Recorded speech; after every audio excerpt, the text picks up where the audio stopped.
నమస్తే, నేను మీ doctor Sampath Kumar, world record blood donor. ఈ రోజు నేను బసవతారకం క్యాన్సర్ హాస్పిటల్ కి ప్లేట్లెట్స్ డొనేట్ చేయడానికి వచ్చాను. ఇక్కడ చూస్తే చిన్న పిల్లోడు కాడి నుంచి ముసలోళ్ళ వరకు క్యాన్సర్ తో బాధపడుతున్నారు.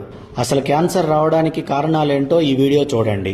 మనం మార్నింగ్ లేచిన దగ్గర నుంచి ఈవినింగ్ పడుకునేదాకా వాడే ప్రతి పదార్థంలోనూ క్యాన్సర్ వచ్చే అవకాశం ఉంది. మార్నింగ్ లేవగానే టిఫిన్ పార్సిల్ తేడానికి వెళ్తారు. వేడివేడి ఇడ్లీ పార్సిల్ చేసేదానికన్నా ముందు దాని మీద ప్లాస్టిక్ కవర్ వేస్తాడు. క్యాన్సర్. ఒకవేళ ఫుడ్ ఇంట్లోనే ప్రిపేర్ చేసుకుని తిందామని ప్లేట్లో పెట్టుకుంటే ఆ ప్లేట్ చైనా ప్లాస్టిక్. క్యాన్సర్. తాగే వాటర్ బాటిల్స్, స్టోర్ చేసే వాటర్ టిన్స్ రెండు ప్లాస్టికే. క్యాన్సర్. సాయంత్రం పూట స్నాక్స్ మంచూరియా తింటారు, దాంట్లో ఒక ఫోర్క్ ఇస్తాడు. ప్లాస్టిక్. క్యాన్సర్. కారాలు, పచ్చళ్ళు, పోపులు ప్లాస్టిక్ డబ్బాలో నిల్వ చేస్తారు. క్యాన్సర్.